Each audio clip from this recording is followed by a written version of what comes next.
नमस्कार, आप देख रहे हैं प्रदेश का सबसे भरोसेमंद news channel India news Rajasthan और आपके साथ मैं हूं रंजना सिंह राठौड़। हमारी इस खास पेशकश बड़ी बहस में बहुत स्वागत है आपका।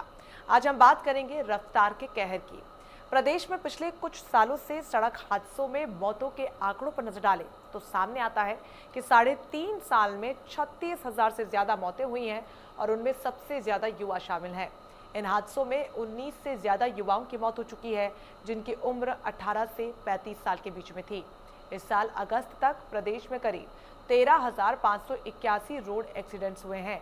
उनमें 6,452 लोग जान गंवा चुके हैं, तो वहीं 12,482 लोग जख्मी हुए हैं, एक्सीडेंट का दर्द झेल चुके हैं। इस साल उदयपुर में सबसे ज्यादा एक्सीडेंट हुए हैं, अजमेर दूसरे स्थान पर है।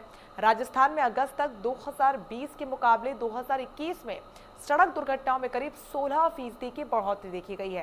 पूरे प्रदेश में इस साल अगस्त तक 13,581 एक्सीडेंट्स हुए हैं, तो वहीं पिछले साल 11,696 हुए थे। प्रदेश में 2021 में अगस्त तक सबसे ज्यादा सड़क हादसों की बात करें तो उदयपुर जिले में हुए हैं। उदयपुर में 789 एक्सीडेंट्स हुए हैं, जिनमें से 357 लोगों की जान भी गई है। तो वहीं अजमेर में 699 एक्सीडेंट्स में से 321 लोगों ने जान गंवा दी। पुलिस और ट्रांसपोर्ट के एनालिसिस में ये सामने आया है कि सबसे ज्यादा एक्सीडेंट्स का कारण ओवर स्पीड है। इसके बाद लापरवाही और शराब पीकर वाहन चलाने से एक्सीडेंट होते हैं। आज की हमारी बड़ी बहस इसी मुद्दे पर केंद्रित है और चर्चा में हमारे साथ जयपुर स्टूडियो से कुछ खास मेहमान भी जुड़ेंगे।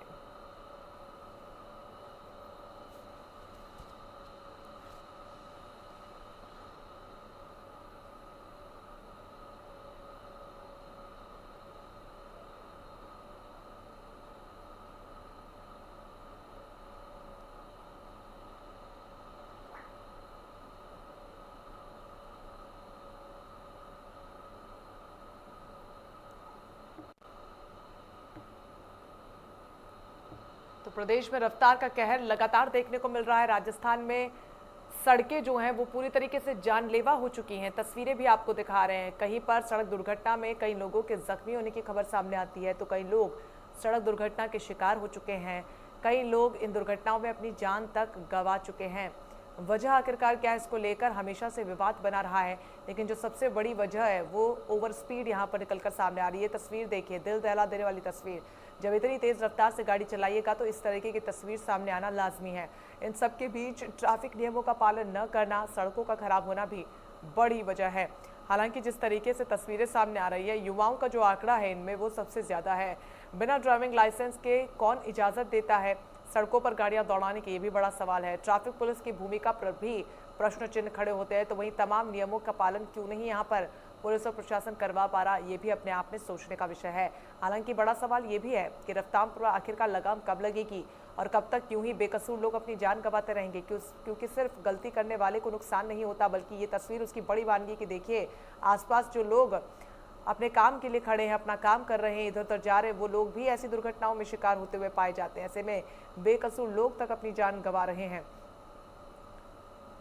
उसी को लेकर आज चर्चा करेंगे कि आखिरकार वजह क्या है, आंकड़ों में रफ्तार क्यों देखने को मिल रही है। 2020 के मुकाबले साल 2021 में यह आंकड़ा और तेजी से बढ़ा है और यही वजह है कि ये बहुत ही ज्यादा चिंता का विषय बना हुआ है और इस पर काम क्या कुछ किया जा रहा है। आने वाले समय में ये तस्वीरें और देखने को ना मिले, उसको लेकर क्या कुछ सरकार और प्रशासन की तरफ से किया जा रहा है, उस पर भी बातचीत होगी। फिलहाल ये तस्वीरें जो आपको दिखा रही हैं अपने आप में दिल दहला देने वाली तस्वीरें। सड़क हादसों का शिकार प्रदेश लगातार बनता जा रहा है और उससे कोई जूझ रहा है तो वो है प्रदेश की जनता।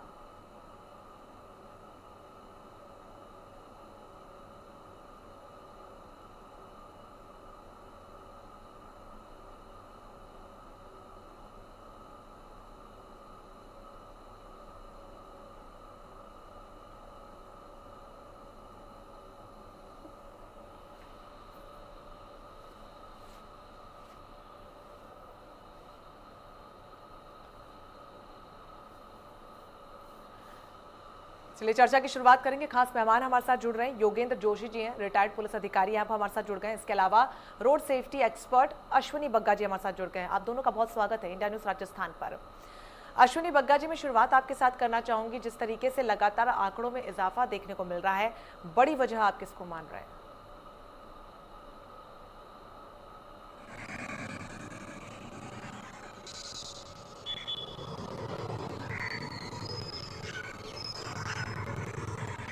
अश्विनी जी, आवाज मिल रही है आपको? हेलो। अश्विनी जी, आवाज मिल रही है?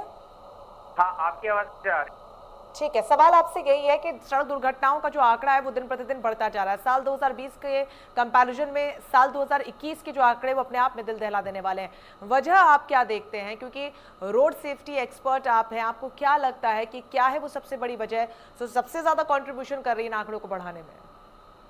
देखिए मैम, इस बारे में मैं ये चीज कहना चाहूंगा कि अगर आप इन आंकड़ों पर नजर डालें तो अगर ये शहरों की हम बात करें, हाँ। हमारे शहरी ट्रैफिक की अगर हम बात करते हैं तो यहाँ ट्रैफिक इतना ज्यादा होता है कि दुर्घटनाओं की जो संख्या है वो अपने आप में काफी कंट्रोल हो जाती है। लेकिन जैसे ही हम शहर की सीमा को छोड़ करके हाईवे पे जाते हैं, हाईवे पे रफ्तार एकदम हमारी बढ़ जाती है। और दूसरा जो जो डर हमारे मन में होता है ट्रैफिक नियमों को मानने का, उनकी पालन करने का, वो ना जाने हाईवे पर जाते ही क्यों हमारे जो मन से है वो डर निकल जाता है, क्योंकि हम जानते हैं कि शायद हमें वहां देखने वाला कोई नहीं है और हमें कोई हम गलती करते भी हैं तो हम साफ बच करके निकल जाएंगे। ये एक बहुत बड़ी गलतफहमी आम लोगों के मन में भी है। और दूसरा जो सबसे बड़ा कारण हाईवे पे दुर्घटनाओं का बनता है, उसका कारण ये है कि हाईवे पर हमारे पास एनफोर्समेंट करने के लिए जो एक इंफ्रास्ट्रक्चर जो मौजूद होना चाहिए, आज की स्थिति को देखते हुए वो इंफ्रास्ट्रक्चर हमारे पास बिल्कुल भी अवेलेबल नहीं है। ये बात अलग है कि योजनाओं पर काम किया जा रहा है, लेकिन जब तक वो धरातल पर नहीं उतरेंगी और हाईवे पे, क्योंकि हाईवे पे मैनुअल एनफोर्समेंट करना या मैनुअली यातायात को कंट्रोल करना और नियमों की पालना करवाना अपने आप में एक बहुत बड़ी चुनौती है। तो उसके लिए जरूरी है कि जो तकनीक का जो सहारा है, टेक्नोलॉजी बेस्ड जो एनफोर्समेंट है, जिसे हम कहते हैं कि ऑटोमेटेड एनफोर्समेंट है, उनका सहारा लिया जाना ही एक जो है समस्या का समाधान है। चाहे वो अपराध ओवर स्पीडिंग से रिलेटेड हो, या हम कहें कि क्षमता से अधिक सवारियां बिठाने का इसमें प्रश्न आता हो, तब भी वो मौजूद रहेगा। या हम कहें कि जो हमारी जो कॉमर्शियल जितने भी व्हीकल हैं, चाहे वो लोडिंग गाड़ियां हैं या वो पैसेंजर व्हीकल्स हैं या हमारे जो पर्सनल व्हीकल्स भी हैं, अगर ये टेक्नोलॉजी हमारे हाईवेज पे अडॉप्ट हो जाएगी, ऑटोमेटेड एनफोर्समेंट हाईवेज पे अगर सुचारू रूप से काम करेगा, तो किसी व्यक्ति की जरूरत नहीं है, केवल नंबर के आधार पे उस व्हीकल का पूरा डिटेल आपके कंप्यूटर पे या आपकी स्क्रीन पे आ जाएगा और ऑटोमेटिकली चालान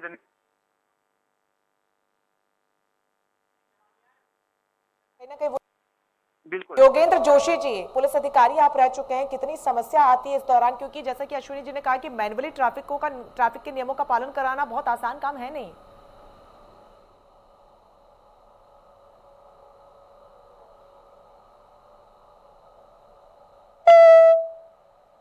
योगेंद्र जोशी जी, आवाज मिल रही है आपको? हाँ रंजना जी।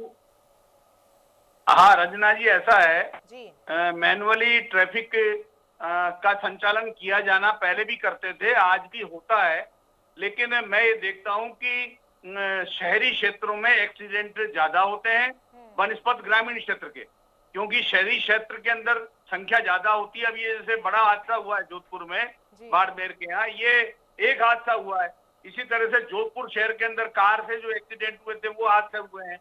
लेकिन इन सबको सुधारने के लिए हमारी राजनीतिक इच्छा शक्ति नगण्य है। हम इतने लंबे समय से इस यातायात विभाग को चलाते आ रहे हैं, लेकिन न तो हमारा आरटीओ विभाग सक्षम है काम करने के, न पुलिस विभाग सक्षम है। आप खुद देख लीजिए कि जयपुर शहर के अंदर ट्रैफिक पुलिस चौराहों पर गुमटियों में बैठी रहेंगी, बेंचों पर बैठी रहती है, उनका कोई व्यक्तिगत कोई डर पब्लिक में नहीं मिलता। मैं देखता हूं कई बार जाते समय हम कार में बैठे हैं तो मोटरसाइकिल वाले आएंगे 3 और वो किसी कार की आड़ में खड़े हो जाएंगे, बिना हेलमेट के होते हैं, और वो जैसे ही लाइट होती है वो तेज गति से अपना छुपाते हुए निकल जाते हैं। इसी तरह से ये जो घटनाएं होती हैं, ज्यादातर हमारे यहाँ 15 से 21-22 साल तक के बच्चों की ज्यादा डेथ हुई है। उसके बाद डेथ होती है 25 से 45 साल तक के जो जवान हैं उनकी डेथ ज्यादा होती है। मेरा कहने का तात्पर्य है कि इनको सुधारने के लिए हमें आवश्यकता है पहले रोड इंजीनियरिंग और गड्ढों का। मैं आपको ये बता देना चाहता हूं कि जयपुर शहर में ही गड्ढे इतने हैं जिनकी वजह से रोज एक्सीडेंट होते हैं। आप बताओ, 25 आदमी रोज मरते हैं, रोज 25 आदमी मरना कम होता है क्या? गड्ढों की स्थिति देखिए। आप रहते हैं राजा पार्क, देखिए राजा पार्क जैसी जगह जो राजस्थान का की जगह है, यहाँ पीछे तिलक पार्क में 4 महीने से सड़कें खुदी हुई पड़ी हुई हैं। लोग गिर रहे हैं, किसी के चोट आ रही है, टांके आ रहे हैं, किसी की मृत्यु हो रही है, लेकिन सरकारों को उसकी कोई चिंता नहीं है। मैं ये कह देना चाहता हूं, जब तक राज्य सरकारें और राजनीतिक दल इनमें संवेदनशीलता नहीं लाएंगे अपने अंदर, जब तक इसके अंदर कोई सुधार नहीं हो सकता। सब लोग ये कहते हैं कि साहब समाज में सुधार चाहिए, सबको ज्ञान बांटते हैं। मैं ये कहता हूँ ज्ञान बांटना बंद करें और नियमों की पालना कराना चालू करें। ठीक है योगेंद्र जी रुकिए। फायदे के लिए होते हैं, योगेंद्र जी लागू कराना चालू करें। ठीक है, आवाज मिल रही है सर आपको मेरी? योगेंद्र जी आवाज मिल रही है आपको मेरी? हाँ जी, मैं यही कह रही हूँ कि ये बहुत ही इंपॉर्टेंट पॉइंट है और इस पर भी डिस्कशन होना ही चाहिए, उस पर बात हम जरूर करेंगे। लेकिन मैं आपसे जानना चाहूंगी, चूंकि आपने जिक्र किया है ट्रैफिक पुलिस अधिकारियों का, कर्मचारियों का किस तरीके से लापरवाह वो भी बने हुए हैं। सरकारों की तरफ से ट्रैफिक नियमों को लोगों के लिए सख्त किया गया है, लेकिन एक सख्ती जो इन कर्मचारियों पर, इन अधिकारियों पर होनी चाहिए ट्रैफिक विभाग के, वो नहीं हो पा रही है। कैसे देख रहे हैं? एक बड़ा लूप होल ये भी है सिस्टम में। बिल्कुल है। मैं ये देखता हूँ कि मैं इतना दिन भर में 2-3 बार कोर्ट जाता हूँ, कोर्ट से आता हूँ, लेकिन हेड कांस्टेबल एएसआई से बड़ा अधिकारी कभी भी ट्रैफिक का सड़क के ऊपर नजर नहीं आता। न वो जाब्ते को चेक करता हुआ नजर आता है, न जाब्ता अलर्ट नजर आता है, न सड़क के बीच में खड़े हुए नजर आते हैं। मैं तो अब ये कहने लगा हूँ कि जो पुलिस, जो काम करना है पुलिस को, कि कम से कम 8 घंटे तो खड़े रहें। 8 घंटे भी ये ड्यूटी पूरी नहीं करते हैं, बैठे रहते हैं 8 घंटे से ज्यादा, तो ये उचित नहीं है। इनमें सुधार की आवश्यकता है। सब चौराहों पर सीसीटीवी कैमरे लगे हुए हैं। अगर कांस्टेबल, हेड कांस्टेबल, एएसआई काम नहीं करते हैं तो उनके खिलाफ सख्त कार्रवाई होनी चाहिए। लेकिन ये दुर्घटनाओं से लोगों को बचाने के लिए सरकार को अच्छे कदम उठाने चाहिए। ये इस प्रकार की लापरवाही से रोज जनमानस को नुकसान पहुंच रहा है। सड़कों की दुर्दशा खराब है, ट्रैफिक का मैनेजमेंट खराब है, आरटीओ की स्थिति खराब है। वहां जहां जाए तो आरटीओ में दलालों की व्यवस्था बनी पड़ी है। आरटीओ पूरा दलालों से भरा हुआ है। कोई अब जैसे ये बस का एक्सीडेंट हुआ जोधपुर में, आप देखिए क्या स्थिति थी। उस बस का फिटनेस नहीं था, मई के अंदर फिटनेस खत्म हो गया। मैं ये कह रहा हूं कि फिटनेस देखने के लिए, लाइसेंस करने के लिए अगर आरटीओ में जाए तो जगह नहीं मिलेगी। ये गाड़ियां वहां जाती नहीं है। ये ट्रक फिटनेस के लिए आरटीओ कार्यालय, डीटीओ कार्यालय नहीं जाते हैं। ये बसें वहां नहीं जाती हैं। घर बैठे इनके फिटनेस होते हैं, घर बैठे इनको सर्टिफिकेट मिल जाते हैं। अन्यथा इतना जाब्ता कहाँ है? जब आरटीओ कार्यालय में लाइसेंस बनाने के लिए जाब्ता नहीं है तो इनको चेक करने के लिए कहाँ मिलेंगे? लेकिन इनका सबका खामियाजा नागरिक अपना जीवन देके चुका रहा है। इसीलिए ये कहना चाहिए कि हमारे राजनीतिक दल और हमारी सरकारें संवेदनहीन है, इनमें संवेदना खत्म हो चुकी है। रोडों की जो स्थिति बनी हुई है वो भी किसी से छुपी नहीं है और इजाफा कहीं ना कहीं उसकी वजह से सड़क दुर्घटनाओं में हो रहा है, क्योंकि रिपोर्ट के मुताबिक यही सामने आ रहा है कि जो सबसे बड़ा कारण है वो है ओवर स्पीड। हालांकि ट्रैफिक के नियमों का लोग पालन नहीं कर रहे, ये भी साफ है। लेकिन जब सड़कें ही खराब होती हैं, आप ब्रेक भी लगाने की कोशिश करते हैं, गड्ढे में कभी आपकी गाड़ी गिर जाती है, कभी फंस जाती है और कभी बम्पर से उछलकर रोड एक्सीडेंट का शिकार हो जाती है, तो रोड सेफ्टी के वो कौन से मानक हैं जिसके फुलफिलमेंट ना होने की वजह से इस तरीके की तस्वीरें लगातार देखने को मिल रही हैं? आपकी आवाज सुनाई नहीं दी। अश्विनी जी, आपको आवाज मिल रही है? जी बिल्कुल सर, आप ही से सवाल था। अश्विनी जी, आवाज मिल रही है आपको? जी हाँ, आवाज आ रही है आपकी मैम जी। आपने जो सवाल पूछा कि कौन से ऐसे मानक हैं सड़क के जिनकी पूर्ति नहीं होने से ये खामियाजा आम जन को भुगतना पड़ रहा है जी। तो देखिए इसमें अगर हम मानकों की बात करें तो मानक जितने भी हैं सड़कों के, चाहे वो हमारे शहरी क्षेत्र की सड़कें हो, चाहे ग्रामीण क्षेत्रीय हो, या फिर हमारे हाईवेज हो, चाहे वो स्टेट हाईवे है या नेशनल हाईवे है, सड़क पे हर छोटे से छोटे कंस्ट्रक्शन का जो मानक है वो आईआरसी निर्धारित करती है, इंडियन रोड कांग्रेस। और हर सड़क का निर्माण उसी मानक के अनुसार होना चाहिए, कोई शक की गुंजाइश नहीं है। लेकिन अगर इसमें कमी पाई जाती है तो पहले तो इस तरह का प्रकार से कोई भी हमारे पास कहें कि हमारे नियमों के अंदर कोई भी प्रावधान नहीं था। लेकिन अभी जब मोटर व्हीकल एक्ट 2019 में जो अमेंडमेंट आया है, ये उस अमेंडमेंट में ये साफ रूप से ये एक जो धारा है, उस धारा में ये जोड़ करके ये बताया गया है कि अगर सड़क में खामी की वजह से किसी कमी की वजह से या किसी व्यक्ति की दुर्घटना होती है, उसे गंभीर चोट आती है या उसकी मृत्यु होती है, तो उस सड़क निर्माण की जो एजेंसी है, चाहे वो कोई प्राइवेट ये मान लीजिए कोई कंसल्टेंट है या कोई कंसेशनर है, जो भी एजेंसी है जो उसके लिए जिम्मेदार है, उस पर जुर्माना लगाया जाएगा। तो अगर हम मानकों की बात करें या हम अपने एक्ट की बात करें, तो प्रावधानों में तो निरंतर जो है परिवर्तन हो रहे हैं और प्रावधानों में ये इस तरह के जो हमारे जो नियम कायदे हैं, इसमें नए प्रावधान जोड़ दिए गए हैं। बात यह है कि अब जो असल मुद्दा हमारे सामने है कि इन चीजों की जो धरातल पे जो इम्प्लीमेंटेशन है, जो ग्राउंड वर्क है, वो होना बहुत जरूरी है। हम ये नहीं कह सकते कि जो रोड इंजीनियर हैं या रोड बनाने वाली जो कंपनीज हैं, उन्होंने एक बार रोड बना करके अपना पल्ला झाड़ दिया, उन्हें अपनी जिम्मेदारी से वो बच नहीं सकते हैं। अगर उनकी वजह से कोई भी दुर्घटना कारित होती है तो वो उसके लिए पूर्णतया जिम्मेदार हैं और उस पर उनके ऊपर जुर्माने का प्रावधान भी है। बिल्कुल, अपने आप में ये बहुत जरूरी भी है ऐसे में, क्योंकि जो तस्वीरें सामने आ रही है वाकई में उसमें कटौती करने की आवश्यकता है, नहीं तो ये जो आंकड़ा दिन प्रतिदिन बढ़ता ही चला जाएगा। योगेंद्र जोशी जी, देखिए जो लूप होल्स की अगर बात होती है, लापरवाही की बात होती है, तो न सिर्फ लोग के द्वारा ये लापरवाही की जा रही है, बल्कि विभाग भी इससे पीछे नहीं है। आजकल ड्राइविंग लाइसेंस बिना किसी टेस्ट के यूं ही युवाओं को दे दिया जा रहा है, और सबसे ज्यादा शिकार अगर कोई हो रहा है तो युवा ही सड़क दुर्घटना का शिकार हो रहे हैं, और ये बड़ी वजह है।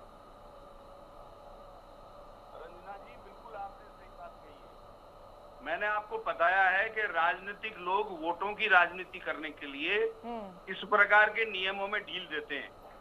जैसे लर्निंग लाइसेंस था, तो पहले लर्निंग लाइसेंस भी आसानी से नहीं मिलता था, उसके लिए भी उसको 10 चक्कर काटने पड़ते थे, तब लर्निंग लाइसेंस मिलता था। अब तो ये होते हैं कि लर्निंग लाइसेंस स्कूल में, कॉलेजों में देने को तैयार बैठे हैं सरकार, और फिर उसके बाद में जब लाइसेंस सरकार का क्या फायदा है सर? इसमें सरकार का क्या फायदा है? नहीं, तो मैं यही कह रहा हूँ कि अब जो ड्राइविंग लाइसेंस मिलता है वो कंप्यूटर के ऊपर बैठ करके गाड़ी चलाने से मिलता है। हाँ। मैं ये कहता हूँ कि कंप्यूटर पर बैठ करके गाड़ी की टेस्टिंग करते हैं, कितनी अजीब सी स्थिति है। हाँ। वो गाड़ी चलाना तो जानता नहीं है, वो कंप्यूटर पे गाड़ी चलाना सीख लेता है और वहां जाकर के लाइसेंस प्राप्त कर लेता है। नहीं, वो तो सब ठीक है सर, वो तो सब ठीक है। राजनीतिक पार्टियों को कैसे लाभ है सर? इसमें क्या लाभ है? जैसे जोधपुर के अंदर अभी गाड़ी का एक्सीडेंट हुआ और वो मारे गए। हाँ। कार और अब उसके एक्सीलेटर और ब्रेक के बीच में पैर आ गया। हाँ। अब एक्सीलेटर तेज हो गया, वो मारे गए सारे। अब इस तरह की स्थिति क्या है? इस तरह की स्थिति यह है कि कंप्यूटर के ऊपर गाड़ी चला के लाइसेंस प्राप्त करना और वास्तविकता में गाड़ी चलाने में बहुत अंतर है। रंजना जी, मेरा निवेदन है आपके टीवी चैनल के माध्यम से कि इस प्रक्रिया को चेंज करना चाहिए और मानवता के आधार पर जो राहगीर इंस्पेक्टर हैं, जो अधिकारी हैं, उनको गाड़ी चलवा कर के सड़क के ऊपर देख के फिर लाइसेंस देना चाहिए, अन्यथा लाइसेंस नहीं मिलना। बहुत ही अच्छा पॉइंट आपने रेज किया है, क्योंकि मैनुअली चीज को करना और डिजिटली करना बहुत ज्यादा अंतर होता है। लेकिन चूंकि बार बार राजनीतिक पार्टियों और सरकार को आप घेर रहे हैं, इसमें राजनीतिक पार्टी या फिर किसी सरकार का क्या व्यक्तिगत लाभ होगा?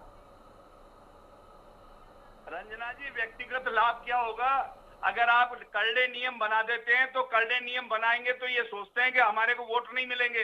अब सेंटर गवर्नमेंट ने जो पनिशमेंट बनाए हैं, जो पनिशमेंट निश्चित किए गए हैं, क्या राजस्थान में वो पनिशमेंट लागू है? नहीं है राजस्थान में पनिशमेंट लागू। कई स्टेट ने वो पनिशमेंट लागू ही नहीं किए। तो जब तक उन पनिशमेंटों को सख्ती से लागू नहीं करेंगे तो दुर्घटनाओं से बचत नहीं हो सकती। ये जो बनाए गए थे पनिशमेंट, ये इसलिए बनाए गए थे कि दोबारा अपराध नहीं करें, लेकिन उनको कम से कम पनिशमेंट राजस्थान में लगता है तो दुर्घटनाएं तो होंगी। और इस तरह के हादसे तो सवाल तो सरकार पर ही खड़े होंगे। फिर सरकार की कैसे मिलीभगत हो सकती है और सरकार अपने ऊपर ही सवाल क्यों खड़े करवाना चाहेगी? उस पर भी सवाल खड़ा हो रहा है। अश्विनी जी, आपसे जानना चाहूंगी कि दर्शकों को एडवाइस आप क्या देना चाहेंगे? हालांकि ट्रैफिक नियमों का पालन करना चाहिए, हम सभी को पता है, सड़कें यहाँ पर अच्छी होनी चाहिए, ये भी सरकार को पता है, लेकिन इसके अलावा कोई ऐसी चीज, विशेष चीज जो ध्यान में रखनी चाहिए गाड़ी चलाते हुए, ताकि कम से कम सड़क दुर्घटनाओं का शिकार हम हो सके? क्या कुछ दर्शकों को एडवाइस आप देना चाहेंगे? जोशी जी ने आपको लाइसेंस से संबंधित जो बात बताई, उसमें मैं बताना चाहूंगा कि जो सरकार ने जो ऑनलाइन सिस्टम बनाया है, नंबर 1, वो केवल लर्निंग लाइसेंस के लिए बनाया गया है। और लर्निंग लाइसेंस का मतलब होता है गाड़ी चलाने सीखने के लिए अनुव्यक्ति वो परमिशन मिलती है कि वो व्यक्ति गाड़ी चलाना सीख सके। जब परमानेंट कराने जाएंगे तो उनको ट्रायल है वो देना पड़ेगा, बिना ट्रायल के लाइसेंस नहीं मिलेगा, नंबर 1। दूसरी बात, जो बात आई जुर्माने की, तो जुर्माने जो ये जो एक्ट है मोटर व्हीकल एक्ट, ये केंद्र का एक्ट है, ये राजस्थान का अकेला एक्ट नहीं है।